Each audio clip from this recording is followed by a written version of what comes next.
Good afternoon, scaredy cats. Hope you enjoy the video today and please like, comment, and subscribe. Number 1. Arm and leg. Based on a true story, 1983. Liam was your average 28-year-old. He worked, ate, slept, and gamed, as well as spending time with his family. He lived in Limerick City with his wife Mary and his children Megan and Armin. One rainy day he was playing a bit of contra with the teenage Armin when he yelled out in pain. Clutching his wrist, it felt agonizingly painful and lumpy. Mary came in and examined it. "It looks like you've snapped something, dear," she tooted worriedly. "You'll need surgery." "Oh no," started Liam. "I don't do surgeons. Remember the whole knee reconstruction fiasco? You were able to walk again eventually, honey. Besides, I was thinking of a different guy. Amy told me of someone who helped her through her whole back problems." "Amy, huh?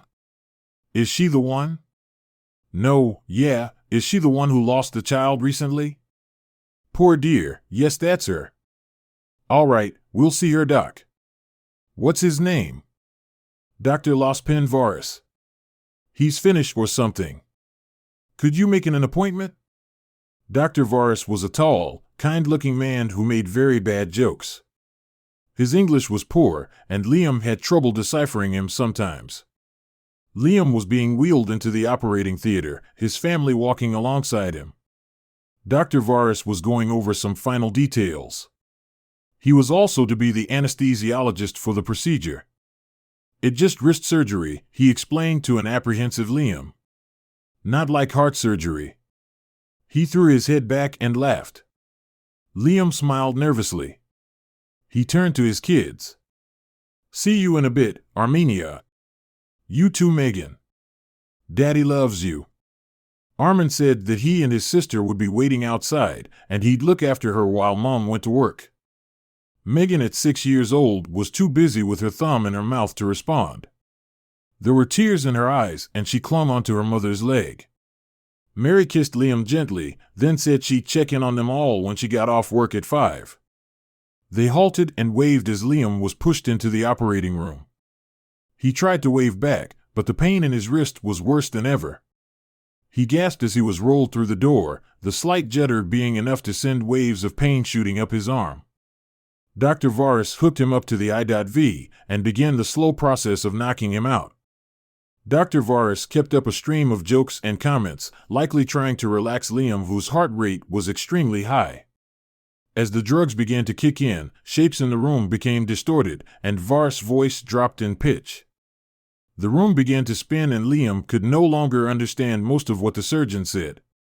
He picked up the odd sentence, but they made no sense through the haze of tiredness and the strong accent. "I'm going to take some and spill your water." Time slowed down and colors danced across his eyes. The last thing the surgeon said was yet another stupid joke. "This surgery will cost you arm and a leg." Liam snorted softly. His final thought before drifting into unconsciousness was, if losing an arm would stop this pain in my wrist, then I could deal with it. Then his eyes rolled into the back of his head and his heart rate slowed. He woke sluggishly. Some time had passed, that he could tell. His head hurt, yet more worryingly his wrist still did too. Badly. Why was he awake if he wasn't fixed? Then his ears started working properly. He could hear sobbing. Female sobbing. He slowly opened his eyes. The theater was dark and empty except for the figure lying next to him, her face pressed into the bed. It was Mary.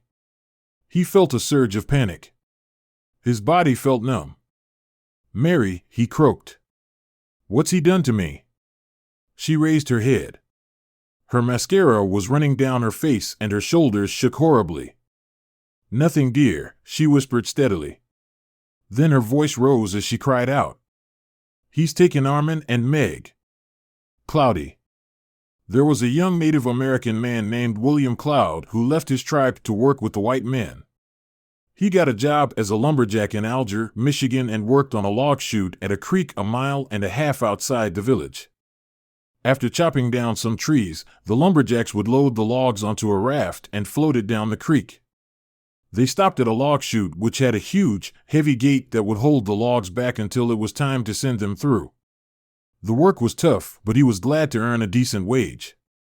The other lumberjacks called him Cloudy, and he was a quiet fellow. The only time he ever spoke was when they asked him to tell them scary Indian legends and ghost stories. One story that Cloudy often told was about a ghostly wraith that haunted the creek. The old ones tell tales of an evil creature that preys on humans, he would say. They call it the wraith, and they say it lurks in the creek. It has horns like a devil and white scales all over its body. After midnight, when the spirits roam freely, it rises out of the murky waters and waits for a fresh victim. If you stray into its clutches, it will pounce and wrap its long arms around you. Then, with its fearsome claws, it tears you to pieces and pulls you down into the depths of the creek. That spring, the rains were heavy and the creek had swelled to its highest point. It was on a cold April night that the lumberjacks got the order to lower the gate and send the logs through. It was pitch dark outside and the rain was falling in sheets. None of the lumberjacks wanted to venture out in the storm, so they agreed to draw lots to see who would have to do the job. As it happened, Cloudy drew the short straw. Without a word of complaint, he opened the door and set out into the storm. He made his way silently to the log chute and disappeared into the night. An hour went by as the men waited in the warmth of the cabin for Cloudy to return. They began to wonder where he was and joked that perhaps the wraith had got him. As time went on, the joke stopped and the men began to get worried. Eventually, the men decided to go down to the creek and look for him. They made their way, through the pitch black and the pouring rain with only a lantern to guide their way. Finally, they came to the log chute and one of the men lowered the lantern and peered into the creek's murky depths. Suddenly, he cried out. He had spotted something floating in the water. It was the mangled body of Cloudy. The lumberjacks lifted the gate and used poles to pull Cloudy's corpse out of the creek. He had been cut to ribbons and his head was only hanging on by a thread. The next morning, news of the murderous wraith in the creek quickly spread through the lumber camp. The men were all terrified and before long, many were packing their belongings and leaving the camp for good. They buried Cloudy near the creek and put a small marker above his grave. By sundown, the camp was completely deserted. They say the wraith still lurks in the creek, waiting for another victim to stumble into its clutches. However, it will probably never get its claws on another victim, because according to the legend, the ghost of Cloudy haunts the banks of the creek, appearing to anyone foolish enough to wander near the edge and warning them away with terrible groans and piercing screams.